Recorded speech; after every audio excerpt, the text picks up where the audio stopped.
Bienvenue sur la 15e émission des éditions de Lettres intégrales qui répond à vos questions. Première question de Sabine.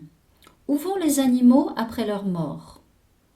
J'ai répondu à cette question dans mon livre La destruction de l'astral, la naissance du moi réel. Mais je vais y répondre parce que depuis la publication de ce livre, une modification est survenue. Tout d'abord, un petit résumé. L'évolution touche le monde matière, mais bien évidemment les plans invisibles. Le monde astral qui accueillait les âmes humaines a été remplacé par des plans de vie dans lesquels les forces du monde morontiel ou monde de la création les guident. Beaucoup ont confondu le monde astral et le monde de la création.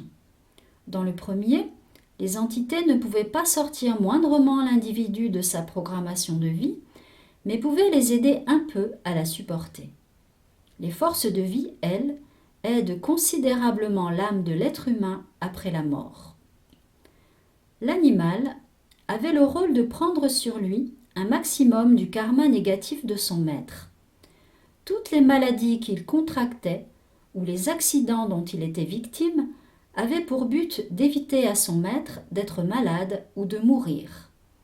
Cela s'explique par le fait que l'animal prenait pratiquement totalement l'énergie de son maître ou des humains vivant dans une sphère de proximité. Depuis quelques mois, il ne peut plus mourir à sa place. Lorsqu'il capte encore une problématique de son maître, il ne peut plus la minimiser ou la faire disparaître. Les animaux sauvages vivant seuls sont moins influencés par les énergies des humains. L'animal, quel que soit son degré d'évolution, ne rejoint plus lors de sa mort l'âme groupe des animaux qui n'existe plus. Pour quelle raison?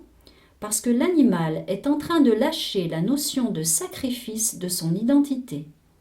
Cela est plus difficile lorsque les animaux domestiques ont des maîtres régis entièrement par leur inconscient. L'animal commence néanmoins à se libérer énergétiquement du pouvoir de l'homme. Je dis énergétiquement parce qu'évidemment l'animal est encore à la merci de l'homme qui le tue dans les abattoirs ou lors de la chasse pour le manger.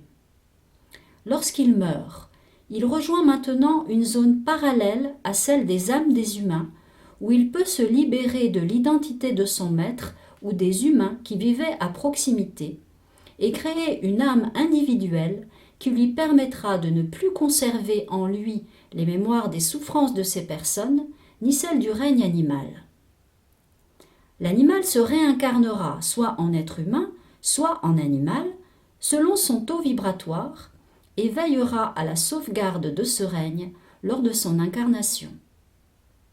Pour un animal élevé par une personne en bonne voie de conscientisation ou conscientisée, tout ce que je dis dans mon livre est encore valable.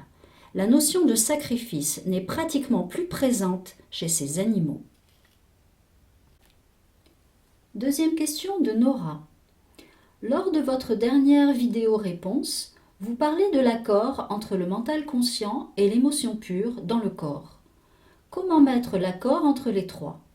Je pose cette question car j'ai parfois des réponses qui viennent, mais je n'arrive pas à mettre en mouvement l'information ou il y a une contradiction entre l'information reçue dans le mental et le ressenti du corps. Il faut bien comprendre que le mental, l'émotion et le corps de l'être humain portent en eux des mémoires ou des mécanismes qui proviennent de ces mémoires. Il y a des habitudes de penser, de ressentir et d'agir qui se font automatiquement sans que l'individu puisse décider réellement ce qui est juste pour lui.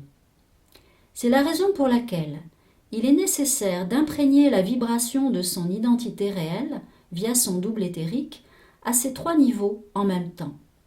En général, le corps est toujours un peu plus lent lorsqu'il n'est pas en fusion totale avec la vibration réelle de l'individu. Afin de mettre l'équilibre entre les trois, il s'agit tout d'abord d'accepter profondément d'être tout le temps dans son identité réelle en manifestation. Ce n'est pas une décision superficielle, mais une décision profonde qu'il est nécessaire de poser chaque jour en veillant à la matérialiser à chaque instant. Elle doit être croissante et continue, sous peine de s'effondrer. C'est alors que les mécanismes des mémoires refont surface. C'est parce que cette volonté d'être soi tout le temps est suffisamment forte que l'individu pourra ressentir son corps de façon accrue. Mais si le cœur n'est pas ouvert, la sensation s'éteindra vite. Si vous avez vérifié que votre information était juste, en vidant vos références et en étant connecté à votre double éthérique, il est nécessaire de ne pas perdre votre volonté d'incarner et de manifester qui vous êtes réellement. S'il y a contradiction entre l'information reçue dans le mental et le ressenti du corps, c'est qu'il vous manque l'ouverture à votre émotion pure et à son ressenti. Une information, pour qu'elle puisse se matérialiser, doit passer par l'émotion pure. Votre envie d'être dans la justesse ne sera plus uniquement mentale. À ce moment, le corps sera en accord avec votre mental et votre émotion. Troisième question de Françoise. Vous évoquez dans vos publications les envies et les en morts. Pourriez-vous développer?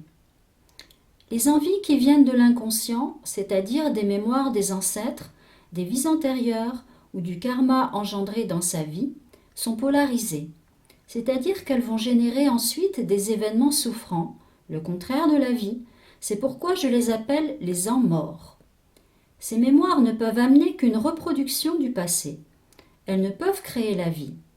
Tant que l'individu n'a pas remis totalement l'équilibre entre son propre principe féminin, principe de réception, et son principe masculin d'émission, à partir de son identité réelle, il ne peut pas être réellement lui-même. Ses envies vont être malgré lui celles de son père, de sa mère, de son grand-père, de son arrière-grand-mère, etc. Chaque individu peut capter les mémoires de sa généalogie jusqu'à 9 voire 10 générations. Il se peut que l'individu, à l'adolescence, adopte un comportement ou prenne une voie opposée à celle de ses parents. Mais celle-ci, générée par cette opposition, attirera encore la vague avec ses hauts, suivie de ses bas. L'individu croit qu'il fait ses propres choix, alors qu'ils sont toujours influencés par sa famille et par l'inconscient collectif. Certains diront « c'est très bien comme ça, c'est grâce à notre famille que nous sommes nous-mêmes ».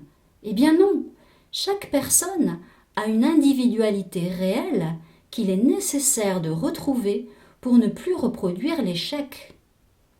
Je dirais que c'est grâce à ses ancêtres que l'individu est vivant, mais il ne doit pas être la reproduction de ce qu'ils ont été.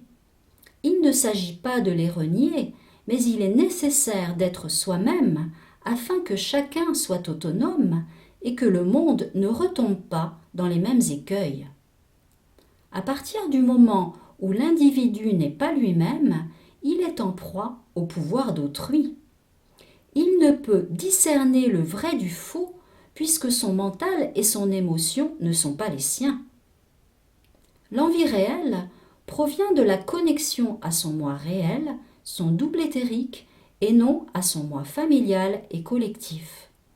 Elle est générée par l'amour et la joie réelle, non polarisée. Elle ne peut donc attirer ensuite un événement souffrant. Si l'individu est dans son moi réel, il peut se libérer peu à peu du principe de la vague et créer la ligne droite ascendante de sa vie. L'envie réelle, quelle qu'elle soit, manifeste l'envie et la joie d'être soi.